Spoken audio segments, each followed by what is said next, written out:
Oke, kita masuk untuk pengisian yang ada di SR flip-flop gitu ya. Yang SR flip-flop ini di sini S-nya, R-nya, Q-nya sama Q-nya gitu.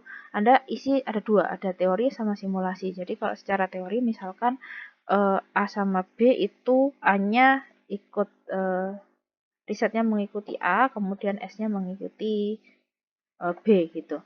Kemudian Q-nya kalau misalkan secara teori initial condition gitu ya atau kondisi awal, Q-nya saya kasih 1, Q-nya saya kasih 0 seperti itu.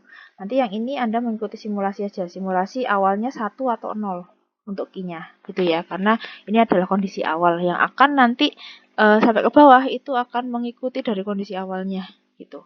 Nah, contohnya yang kedua posisinya adalah clock-nya 0. Nah, clock-nya 0 berarti output-nya sama seperti semula, tidak ada perubahan seharusnya. Nah, kalau misalkan tidak ada perubahan, berarti saya isi 0, R-nya 0 gitu, misalkan Q-nya 1, Q-nya 0. Seperti itu. Anda isi ya, dan seterusnya. Jadi, sekali lagi Anda cek clock-nya, kemudian Anda cek input-nya mana, output-nya berapa, gitu ya. Apa saja yang berubah Anda tuliskan di situ. Secara teori dan secara simulasi. Nah, selain di sini Anda isi juga di bagian timing diagram. Oke, cara ngisinya gimana? Anda bisa menggunakan ini ya, yang di pojok atas ini, yang di dekatnya underline itu. Anda pilih yang line style, diklik, kemudian Anda pilih warnanya ya, warnanya yang teori misalkan biru, kemudian yang simulasi hijau. Bedakan warnanya. Anda misalkan nggak suka biru hijau ya bisa pakai merah, ungu, pink gitu silahkan gitu ya.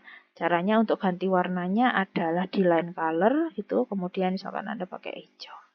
Seperti ini. Nah, misalkan di simulasinya yang awal misalkan S simulasinya 0, kemudian R simulasinya 0, kemudian Q simulasinya 1, kemudian Q not simulasinya 0, seperti itu.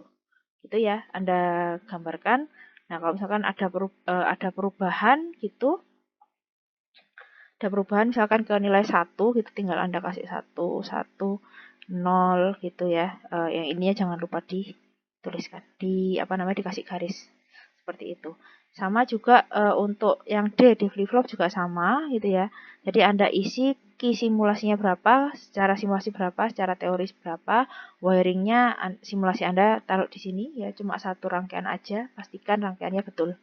Oke, kemudian Anda isi key teorinya berapa, key simulasinya bagaimana di timing diagram. Oke, itu untuk D flip-flop. Yang JK flip-flop juga sama seperti itu, cuma bedanya di sini timing diagramnya yang clock sama JK-nya belum saya gambarkan.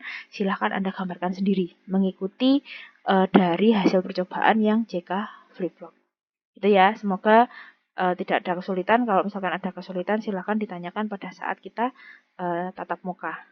Oke, sekian. Terima kasih. Assalamualaikum warahmatullahi wabarakatuh.